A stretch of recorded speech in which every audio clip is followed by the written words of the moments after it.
नमस्कार, मी सुमित्रा करमकर किचन कट्ट्यामध्ये तुम्हा सगळ्यांचं स्वागत करते। फ्रेंड्स, आज आपण बघणार आहोत पावाचे वडे। आता प्रश्न पडला असेल ना की पावाचे वडे कसे बनवायचे ते, कारण वडापाव आपण नेहमीच खातो, पाव आणतो, वडे घरी बनवतो, बाहेर पण खातो, मुंबईमध्ये प्रसिद्ध आहे आणि वडापाव।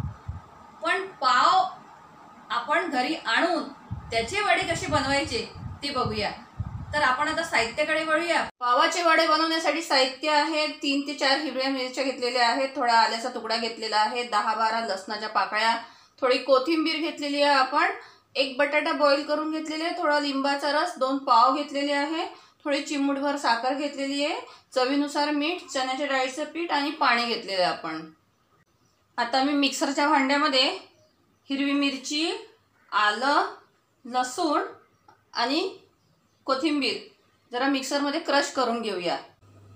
ही बघा आपण मिक्सरमध्ये छान भरड काढून घेतलेली आहे। आता मी एका बाउलमध्ये पावाचे छोटे छोटे तुकडे करते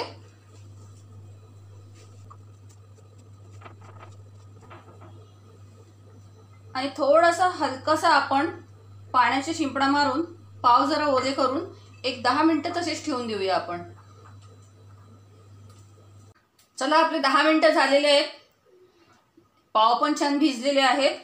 आता यामध्ये आपण आलं, लसूण, हिरवी मिरची आणि कोथिंबीरची पेस्ट घालूया, चवीनुसार मीठ, साखर, लिंबाचा रस, बटाटा हे छान मिक्स करून घेऊया।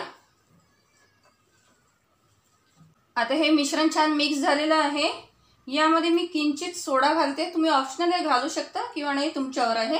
मी थोडासा घालते आहे आणि थोडासा बेसन ॲड करूया बाइंडिंगसाठी।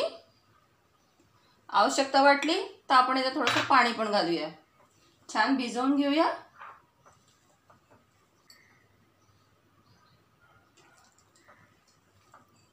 आणि मी एक छान बॅटर तयार करते वड्यासाठी।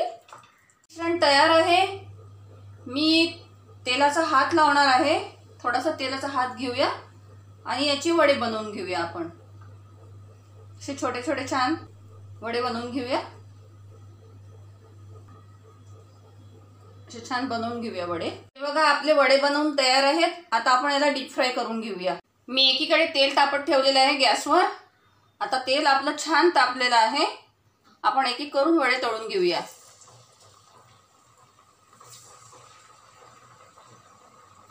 कमी गॅसवर तळूया।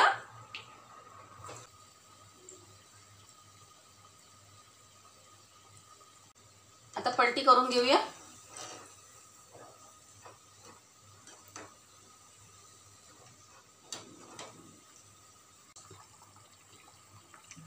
हे बघा किती छान वडे झालेले आहेत आपले। अशा प्रकारे सर्व वडे तयार आहेत। आपण आता एका प्लेटिंग मध्ये काढून घेऊया। खूप छान झालेले आपले वडे, बघू शकता।